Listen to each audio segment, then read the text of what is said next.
Oi, pessoal. Hoje a gente vai mergulhar, assim, no capítulo 14 do livro de Provérbios. É um texto fascinante, sabe?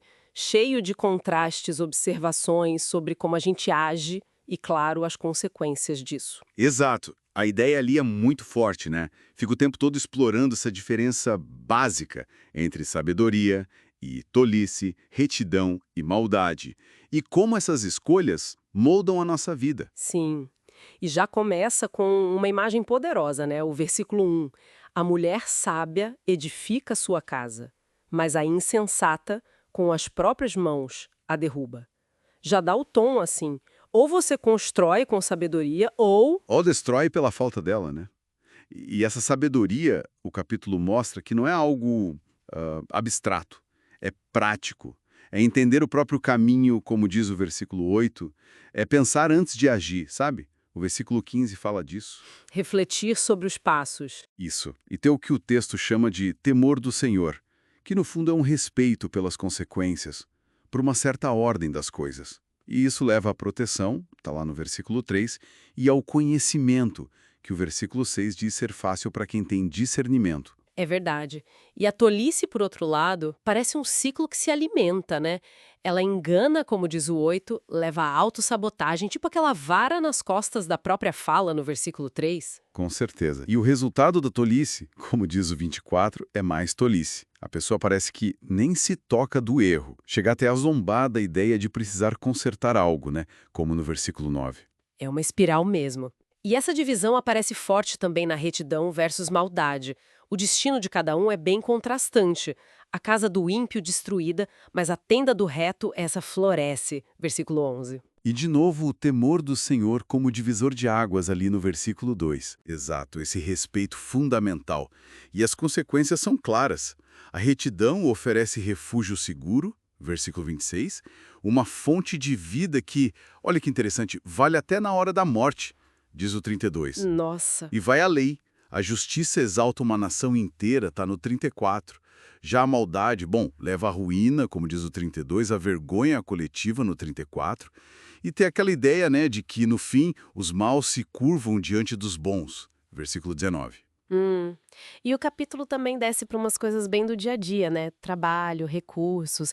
Eu gosto muito da imagem do versículo 4, dos bois. Ah, sim. Sem boi, celeiro vazio. Com a força do boi, colheita grande. É direto.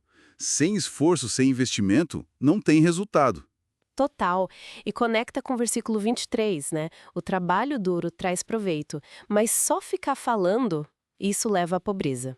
Aquele famoso muita conversa e pouca ação. Exatamente. Provérbio já alertava. E aqui a riqueza é vista como consequência da sabedoria, a coroa dos sábios, versículo 24. É fruto da ação pensada de refletir nos passos, como diz o 15. Não é sorte, é construção. E agora, entrando nas emoções, nos relacionamentos, o capítulo vai fundo, hein?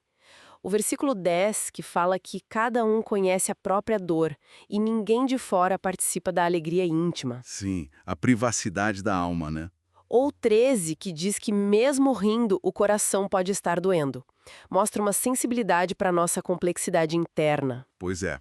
E dessa complexidade o texto parte para a ética, como a gente trata o outro. Desprezar o próximo, pecado, mas ser bom com o necessitado, isso traz felicidade. Versículo 21. E o 31 ainda eleva isso, né? Oprimir o pobre é insultar o Criador. Ser bom com ele é honrar a Deus. Uau! Forte, né? Mostra que o nosso social reflete o nosso espiritual, de certa forma. E ainda tem a questão do temperamento. A paciência leva ao entendimento. Já ser esquentado, pavio curto, só revela a insensatez.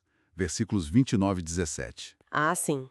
E a inveja, o texto chama de podridão dos ossos, no versículo 30. Que imagem! Algo que corrói por dentro mesmo. Diagnósticos certeiros, né? A paciência permite pensar. A irritação é só reação, tolice pura. E a inveja consome a pessoa. Resumindo então, Provérbios 14 fica martelando nessa tecla. As escolhas que a gente faz todo dia, ser sábio ou tolo, justo ou mal, trabalhar ou só falar, ser paciente ou irritadiço, elas não ficam no ar. tem consequências reais, visíveis, na vida pessoal, nos relacionamentos. Exatamente. Tudo interligado. O que me faz pensar muito naquele versículo 12. Há caminho que parece reto ao homem, mas no final conduz à morte. Esse é impactante. Muito e levanta uma questão, né? Se tem caminhos que enganam, que parecem certos, mas não são, como a gente pode cultivar esse discernimento que o capítulo tanto valoriza? Como distinguir o que só parece bom daquilo que realmente leva para essa vida plena que o texto descreve? Fica aí para a gente pensar, né?